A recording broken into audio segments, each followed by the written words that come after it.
जीवों के शरीर में जो कोशिका है उसका निर्माण कैसे होता है। उसका निर्माण हमेशा जीवों के शरीर में जो कोशिकाएं होती है वह प्रतिदिन बहुत सारी कोशिकाएं मर जाती है और बहुत सारी नई कोशिकाओं का जन्म होता है प्रत्येक दिन। तो नई कोशिकाओं का जन्म जो होता है पहले से मौजूद कोशिकाओं के द्वारा होता है। विर्चो नामक वैज्ञानिक ने बताया था 1855 ईस्वी में नई कोशिकाओं का निर्माण पहले से मौजूद कोशिकाओं के द्वारा होता है। समझ गया। 1855 ईस्वी में विर्चो नामक व्यक्ति ने बताया कि क्या बताया कि जीवों के शरीर में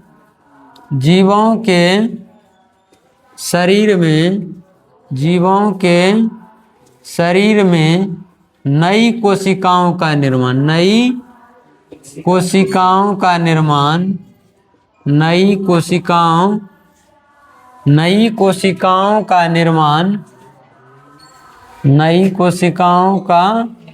निर्माण पहले से मौजूद कोशिकाओं के द्वारा होता है। पहले से मौजूद कोशिकाओं के द्वारा होता है।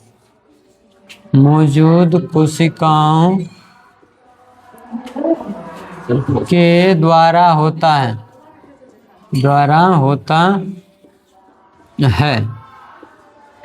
समझ गया। तो हमारे शरीर में जितने भी कोशिकाएं हैं उनका निर्माण कैसे होता है, पहले से मौजूद कोशिकाओं के द्वारा होता है।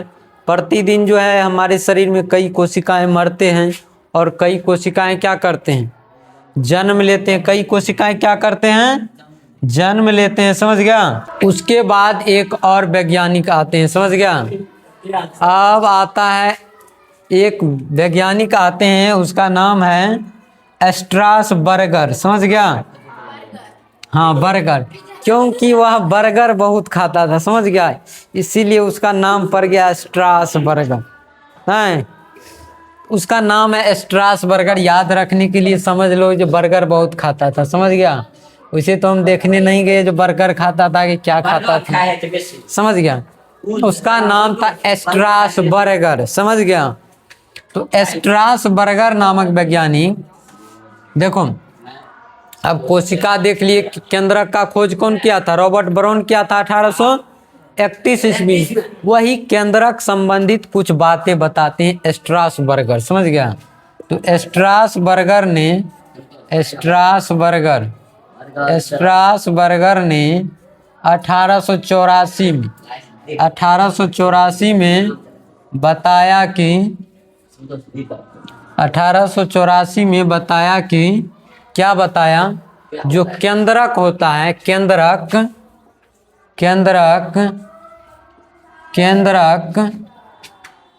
पैतृक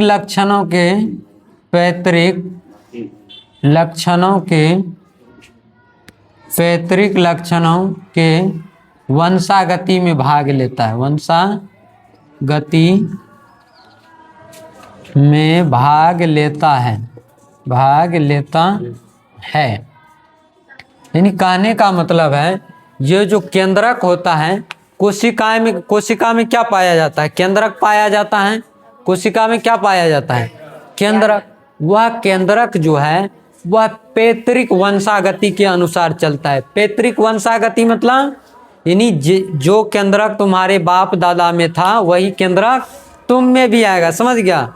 यानी जो केंद्रक तुम्हारे पूर्वज में था वही केंद्रक तुम में भी होगा। यानी पैतृक लक्षणों के वंशागति होता है केंद्रक। जो कोशिका में केंद्रक होता है वह पैतृक लक्षणों के वंशागति होते हैं। यानी जो हमारे पूर्वज में था वही कोशिकाएं हम में भी आएगा। समझ गया। अब उसके बाद अब देखो, कोशिका तो कह रहे हैं जो बहुत छोटा होता है उसको खुली आंखों से नहीं देख सकते हैं। उसको क्या कर सकते हैं, खुली आंखों से नहीं देख सकते हैं। देखना तो है आंखें से, लेकिन खुली हुई आंखों से नहीं देखेंगे। वैसे बोलेंगे जब आंख से देख ही नहीं सकता है, तुम लोग बोलेगा तब दांत से देख लेंगे। नहीं, देखना तो पड़ेगा आंखें से। समझ गया। हाँ, देखना पड़ेगा आंखें से, लेकिन माइक्रोस्कोप की सहायता से देखा जाएगा। समझ गया। माइक्रोस्कोप की सहायता से देखा जाएगा। तो देखो तो अब मन में सवाल आता होगा, सर ये कोशिका कितना छोटा होता है? आप कह रहे हैं जो सबसे छोटी इकाई है, तो कितना छोटा होता है कोशिका? तो कोशिका देखो, अब पढ़ते हैं कोशिका का आकार, समझ गया? कोशिका का आकार, इधर ध्यान दो बाबू, ए बउआ इधर ध्यान दो। अब पढ़ो कोशिका का आकार। कोशिका कितना बड़ा होता है? जो सबसे छोटी कोशिका है वह 0.1 माइक्रोमीटर का होता है। कितना होता है? 0.1 माइक्रोमीटर का होता है सबसे छोटी कोशिका। समझ गया? क्या हुआ? बोले 0.1 माइक्रोमीटर। उसको आंख से नहीं देख सकते, खुली हुई आंखों से नहीं देख सकते हैं, उसको माइक्रोस्कोप की सहायता से पूरा जूम किया जाता है तभी उसको देख सकते हैं। समझ गया? तो सबसे छोटी कोशिका का आकार कितना होता है? सबसे छोटी कोशिका सबसे छोटी कोशिका 0.1 माइक्रोमीटर का होता है। माइक्रोमीटर का होता है। समझ गया? सबसे छोटी कोशिका कितना होता है? 0.1 माइक्रोमीटर का होता है। अब मन में सवाल आता होगा, सर वह कौन कोशिका है जो 0.1 माइक्रोमीटर का है, सबसे छोटी कोशिका है?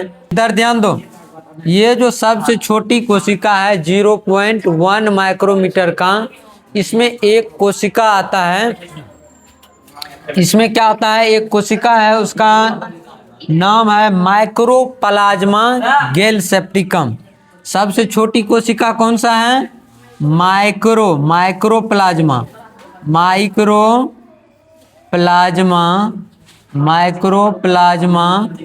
गैलसेप्टिकम। माइक्रोप्लाज्मा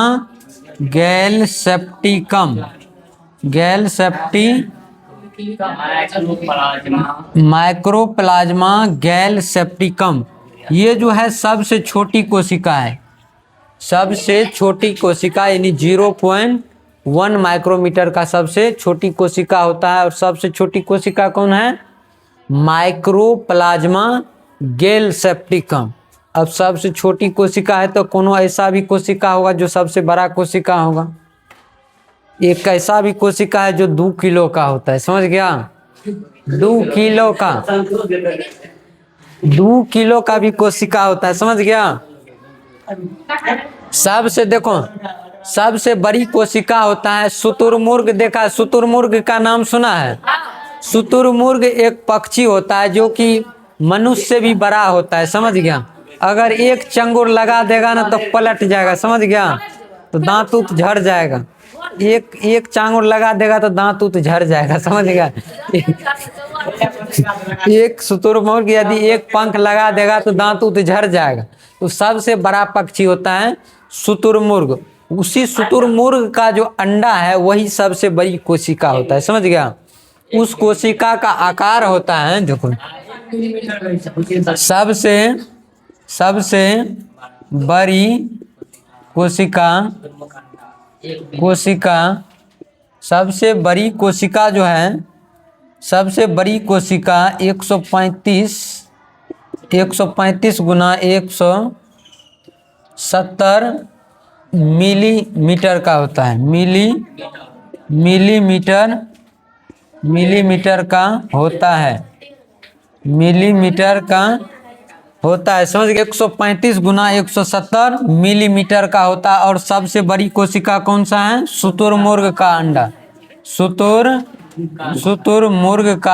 शुतुरमुर्ग का अंडा। समझ गया? सबसे बड़ी कोशिका कौन सा है? शुतुरमुर्ग का अंडा। यदि सबसे छोटी कोशिका की बात करें तो कौन सा हो जाएगा? माइक्रोप्लाज्मा गैलसेप्टिकम। समझ गया? ये तो ओवरऑल में हो गया सबसे छोटा कोशिका। समझ गया? ये मानव में नहीं पाए जाते। समझ गया? ये शुतुरमुर्ग का अंडा सबसे बड़ी कोशिका है। समझ गया? और सबसे छोटी कोशिका कौन सा है? माइक्रोप्लाज्मा गैलसेप्टिकम। ये मानव में नहीं पाए जाते हैं। समझ गया? अब अब मानव में चलेंगे, जो सबसे छोटी कोशिका कौन है, सबसे बड़ी कोशिका कौन है। यहाँ तक नोट कर रहा है तो पहले नोट कर लो। मानव शरीर में देखेंगे कौन सबसे छोटी कोशिका है, कौन सबसे बड़ा कोशिका है, कौन सबसे लंबी कोशिका है। तो सबसे छोटी कोशिका की बात करते हैं, तीन की बात करते हैं, समझ गया। मानव शरीर में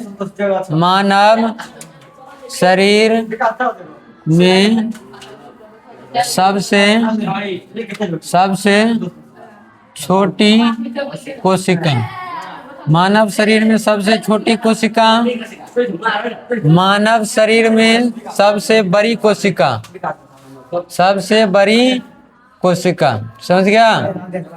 और मानव शरीर में सबसे लंबी कोशिका की बात करेंगे, सबसे लंबी कोशिका। देखो, किसी को पता है मानव शरीर में सबसे छोटी कोशिका कौन होता है? नहीं मालूम है?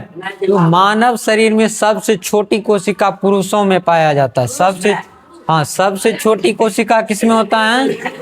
पुरुषों में होता है, जिसका नाम है स्पर्म, समझ गया, यानी कि शुक्राणु, समझ गया।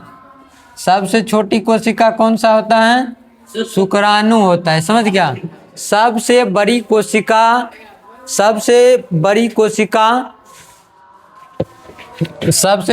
कोशिका मादा में पाया जाता है, समझ गया, जिसका नाम है अंडाणु। क्या नाम है? अंडाणु। शुक्राणु को क्या बोलते हैं? स्पर्म बोलते हैं इंग्लिश में, समझ गया। अंडाणु को क्या बोलते हैं? ओवम बोलते हैं, समझ गया। और सबसे लंबी क्या हो? मानव की शरीर में, हाँ ठीक है, मानव की शरीर में सबसे छोटी कोशिका शुक्राणु होता है, जो कि पुरुषों में पाया जाता है। और सबसे बड़ी कोशिका कौन सा होता है? अंडाणु होता है, जो कि मादा में पाया जाता है, समझ गया। और सबसे लंबी कोशिका की बात करें तो सबसे लंबी कोशिका जो है तंत्रिका कोशिका होता है। कौन कोशिका होता है? तंत्रिका कोशिका। सबसे लंबी कोशिका कौन है? तंत्रिका कोशिका। तंत्रिका कोशिका को हम लोग क्या बोलते हैं? न्यूरॉन भी बोला जाता है, उसको न्यूरॉन कहा जाता है, समझ गया। तंत्रिका कोशिका को न्यूरॉन भी कहा जाता है, समझ गया। तो सबसे छोटी कोशिका कौन होगा? शुक्राणु। शुक्राणु किस में पाया जाता है? पुरुष में, समझ गया, पुरुषों में। उसके बाद मादा में। अंडाणु किस में? मादा में, समझ गया। तंत्रिका कोशिका तो दोनों में पाया जाता है। तंत्रिका कोशिका सबसे लंबा है, यहाँ से शुरू होता है और यहाँ तक आता है, यहाँ तक, यहाँ से लेके यहाँ तक, समझ गया। तंत्रिका कोशिका आता है, सबसे लंबी, शरीर की सबसे लंबी कोशिका है मानव शरीर में तंत्रिका कोशिका, समझ गया। देखो, ये कोशिका जो है प्रतिदिन क्या होता है? मरते रहता है और नए कोशिका जन्म लेता है। तो नए कोशिका, हाँ, मारने पे जो है ना बहुत सारी कोशिकाएं मर जाता है, समझ गया। अभी तुम्हारे गाल पे दो झापर तमाचा लगा देंगे कस के, तो ढेर सारी कोशिकाएं क्या होगा? मर जाएगा। फिर उसमें कोशिका जन्म भी ले लेता है, समझ गया। तो मारने पे क्या होता है? कोशिका मर जाता है, समझ गया। जापान में जैसे यहाँ पे जैसे अलग करता है, जापान में जैसे यहाँ अपने यहाँ क्या करवाते हैं? मसाज करवाते हैं ना, सैलून में या ब्यूटी पार्लर में, जो भी को मसाज करवाता है ना, उसी प्रकार वहाँ पे जापान में क्या होता है? जापान में जो है ना गोरा होने के लिए, सुंदर होने के लिए तमाचा मरवाता है, समझ गया। जापान में क्या करता है? लड़कियां सब तमाचा मरवाती है, समझ गए। ज्यादा सुंदर, हाँ, वहाँ तमाचा खाने से क्या होता है? ज्यादा सुंदर हो जाता है, समझ गया। इसीलिए जापान में क्या होता है? तमाचा मरवाता है, समझ गया। क्यों तमाचा मरवाता है? कोशिका मर जाता है, फिर नया कोशिका जन्म लेता है तो चमकदार बन जाता है, समझ गया। तो इसीलिए वहाँ क्या करता है? तमाचा मरवाता है। जिस प्रकार यहाँ पे मसाज करवाते हैं ना, उसी प्रकार वहाँ पे तमाचा मरवाता है, समझ गया, जापान में। अपने यहाँ नहीं, जापान में, समझ गया, इसलिए वहाँ देखता होगा। चलो, तो समझ गया, सबसे छोटी कोशिका शुक्राणु और सबसे लंबी कोशिका अंडाणु होता है। उसके बाद सबसे लंबी कोशिका कौन है? तंत्रिका कोशिका होता है, समझ गया। अब देखो, सब कोशिका मरता है तो फिर उसका जन्म कैसे होता है? कोशिका विभाजन। देखो, कुछ कुछ जगह ऐसा है जहाँ पे क्या होता है, कोशिका मरने के बाद क्या होता है, तुरंत जन्म ले लेता है। कुछ जगह ऐसा है जहाँ पे कोशिका का विभाजन नहीं होता, यानी कोशिका न के बराबर ही विभाजन करती है, समझ गया। तो सबसे ज़्यादा जो है कहाँ पर होता है? तो लीवर में जो है कोशिका का विभाजन सबसे पहले होता है, समझ गया। लीवर दाएं साइड रहता है, लीवर में क्या होता है? सबसे अधिक विभाजन होता है। वही मस्तिष्क की बात करें तो मस्तिष्क में 9 के बराबर होता है, समझ गया। यदि कोई चाकू मारने के लिए आएगा तो कहना लीवर में मारो, इधर से मारो, बाया से, दाया साइड से, इधर से। काहे कि इधर जो है ना, इधर जो है कोशिका विभाजन हो जाता है, फिर से कोशिका जन्म ले लेगा, अपने से विभाजन हो जाएगा, ठीक हो जाएगा। इधर चाकू मार लेगा तो अपनों से ठीक हो जाएगा। तो कोई चाकू मारने के लिए आएगा तो क्या कहेगा? इधर रे पगला, काहे कहेगा तू हमरा चाकू मार, तोरा क्या जरूरी है कहेगा चाकू मार? बकलोल कहीं कि तुम काहे बोलेगा इधर चाकू मारी? हाँ, उसको बताना है तो उसको बताना, तू अपने लीवर में मार ले, तू अपने लीवर में मार ले, कोशिका विभाजन हो जाएगा, अपने ठीक हो जाएगा, समझ गया। तो सबसे अधिक कोशिका विभाजन कहाँ पे होता है? लीवर में होता है। सबसे कम क्या होता है? मस्तिष्क में होता है। मस्तिष्क में यदि ऊपर से क्या कहते हैं, जैसे 2 डंडा ऊपर से कपार में लगा दिए, कपार ऊपर थोड़ा मोड़ा फट जाता है तो वहाँ क्या हो जाता है? ठीक हो जाता है। वही यदि अंदर में मस्तिष्क में लग जाएगा तब वह ठीक नहीं होता है, क्योंकि वहाँ पे क्या होता है? कोशिका विभाजन नहीं होता है, फिर ब्लड जम जाता है। सारा शरीर का सारा एमसीवी कहाँ है? सारा एमसीवी मस्तिष्क में है, समझ गया। सारा एमसीवी कहाँ है? मस्तिष्क में है। यदि यहाँ पे लग गया, यहाँ लग गया तो 2-4 गो एमसीवी गिर जाएगा। 2-4 गो एमसीवी गिर जाएगा तो क्या होगा? शरीर काम करना बंद, ऐसे करेगा तो ऐसे ये रह जाएगा एमसीवी। हाँ, तब चांद पहुंच जाएगा ऊपर। तो जब एमसीवी गिर जाएगा तो समस्या हो जाएगा, कोमा में पहुंच जाएगा, समझ गया। हाँ चलो देखो, कोशिका विभाजन, कोशिका विभाजन देखो, कोशिका विभाजन, कोशिका विभाजन सबसे तेज कहाँ होता है? कोशिका विभाजन सबसे तेज,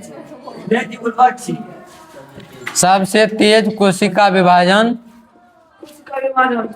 सबसे तेज कोशिका विभाजन कहाँ होता है? लीवर। लीवर मतलब यकृत, समझ गया।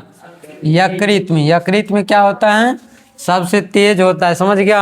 हाँ, तो कोई चाकू मारने के लिए आएगा तो उसको बता देना, तुम जो है ना अपने मार लो, इन्हें का ना हमरे मार दो, क्या जरूरी है?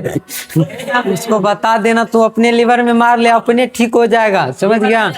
हाँ, इस दाया साइड में होता है, यहाँ पे, समझ गया। यहाँ मार देगा चलेगा, कहीं इधर से मार दिया तब तुम इधर मार दिया तब तुम पहुंच जाएगा, तब यमराज से भेंट हो जाएगा, समझ गया। यमराज से भेंट हो जाएगा, समझ गया। सबसे धीमा कोशिका विभाजन, सबसे धीमा कोशिका विभाजन, सबसे धीमा कोशिका विभाजन कहाँ होता है? ब्रेन में होता है, समझ गया। सबसे धीमा कोशिका विभाजन कहाँ होगा? ब्रेन में होगा, यानी मस्तिष्क में होगा, समझ गया। मस्तिष्क में सबसे धीमा विभाजन होता है, इसीलिए देखता है इसीलिए जो है बाइक चलाते समय, 4 व्हीलर चलाते समय क्या करता है? हेलमेट पहनने के लिए कहता है, समझ गया। हेलमेट नहीं पहनेगा, एक्सीडेंट होगा, धड़ाक से माथा टकराएगा, यहाँ पे क्या होगा? यहाँ चोट लग जाएगा। यहाँ जैसे चोट लगेगा, एक आध गो नस जाम होगा, वैसे क्या होगा? वैसे मस्तिष्क का क्या होगा? खून फैल जाएगा। जैसे ही खून फैल जाएगा मस्तिष्क का, वैसे 2-4 गो एमसीवी गिरा देगा। देखता होगा जब एक्सीडेंट होता है ना, तो कोनो अंग नहीं काम करता, ऐसे तो ऐसे, जैसे है वैसे ही। यानी एमसीवी क्या होता है? सारा एमसीवी कहाँ है? मस्तिष्क में है, ब्रेन में। एमसीवी गिर जाता है, उसका शरीर क्या हो जाता है? कोनो अंग काम करना बंद कर देता है। तो सबसे पहले मस्तिष्क का ऑपरेशन करके क्या करता है डॉक्टर?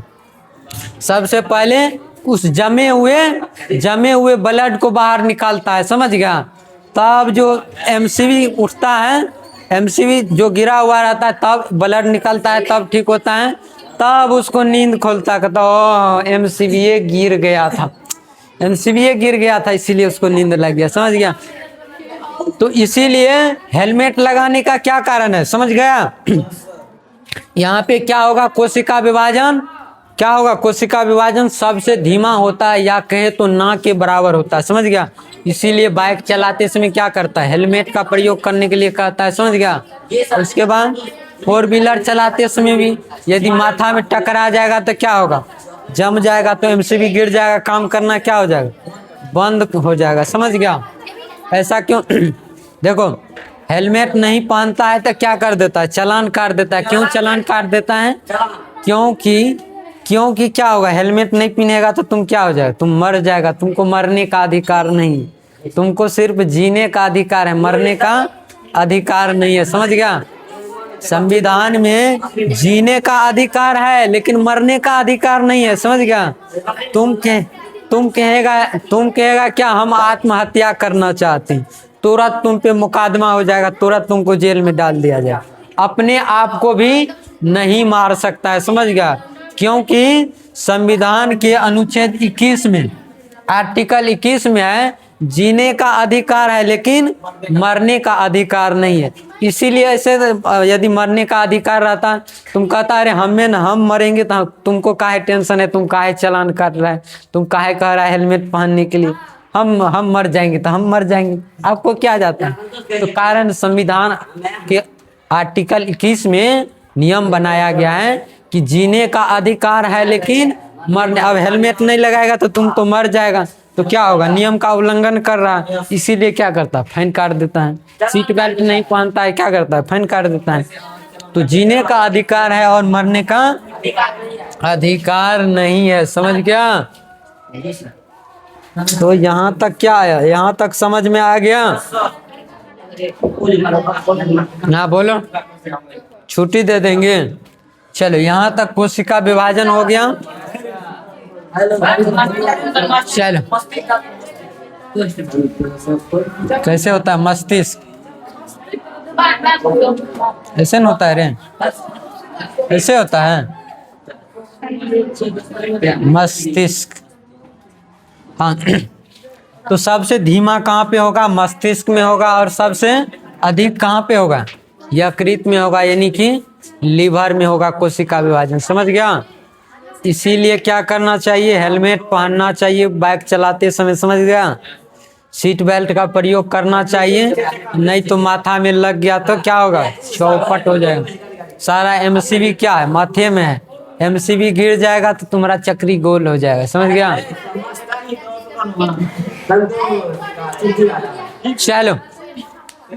चलो अब अगली क्लास में हम लोग पढ़ेंगे कोशिका के प्रकार पढ़ेंगे, जो कोशिका कितने प्रकार के होते हैं, समझ गया।